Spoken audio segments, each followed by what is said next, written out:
Shocking new study shows big tech censorship is a way bigger problem than you thought. And it is shocking. It is very shocking. I knew it was censorship. I knew they censor a bunch of things, but I had no idea it was on this level. It's crazy. But before we get started, go ahead and hit that like button. Share this out so we get this information out there. Subscribe if you're not already a subscriber, and hit that alarm bell so you know when I'm putting out new stuff. Also, check out my link tree in the description. There's a link to my Patreon where I talk about things I can't talk about here. And there's also a link to my merch store, so check that out. All right, let's talk about this news. When people talk about censorship, they typically regard the victim as the particular person or entity whose speech is suppressed by some aggressor, which in recent memory has been predominantly big tech. But what about all the people for whom the information is no longer available? These people are victims of secondhand censorship, which massively compounds the issue as revealed by a shocking new study. The Media Research Center, MRC, which defines secondhand censorship as, quote, the number of times that users on social media had information kept from them, found that big tech has engaged in direct censorship of individuals and organizations at least 4,000 times. Other users, however, were blocked from seeing these posts or videos at least 144,301,713 times in the first quarter of 2022 alone. That's just the first quarter, the first 3 months alone. That's more than 36 times the instances of direct suppression. By adding the followers of those censored by big tech, MRC calculated how many people were prevented from seeing a post or video that was removed or otherwise suppressed. Quote, it's truly mind-boggling that the Silicon Valley speech police have this kind of power, MRC founder and president Brent Bozell said. Quote, this report gets us one step closer to understanding the real impact anti-conservative discrimination that Facebook, Twitter, and others are having on speech in this country. Through its own censor track database, MRC found Facebook to be the greatest culprit, with users undergoing secondhand censorship 86,627,526 times. YouTube was second, and and you know what happened to my old channel on YouTube for speaking the truth about the stickies.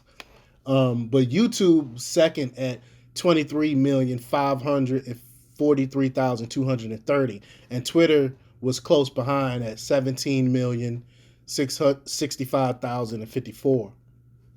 When Facebook canceled sitting President Donald Trump's account, it effectively censored his more than 90 million followers in one fell swoop.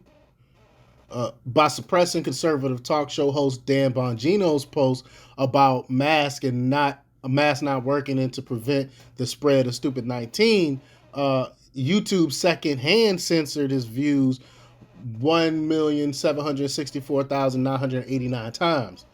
Twitter even removed post-millennial editor at large Andy Ngo's post of a death threat he received on the grounds that it violated his community standards, resulting in 976,300 people affected secondhand. And that's crazy. You received a threat and you post a threat, and then you get censored. I mean, it's no logic to this. They just can't stand the truth, and they can't stand conservatives. So you're gonna be censored. That's why you got to watch what you say.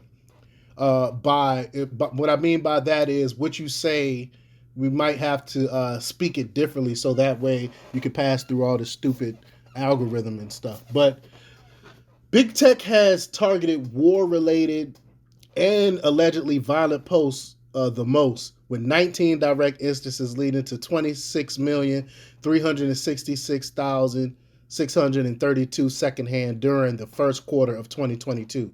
YouTube censored Fox News alone, translated to 9,180,000 viewers being barred from hearing about a possible path to peace in the Russia-Ukraine war. And of course, you know what they do to people that talk about peace. When you start talking about peace, they want to take you out. They want to censor because the war machine will not profit in peace. So they have to keep pushing this war propaganda. It's crazy. I mean, someone as big as Fox News being censored on YouTube for talking about war and peace, talking about peace. I mean, it tells you who they're aligned with. Uh, the content critical of the left's transgender ideology is the second most censored topic by big tech giants. Through 22 direct attempts, social media users were blocked from information 11,964,958 times.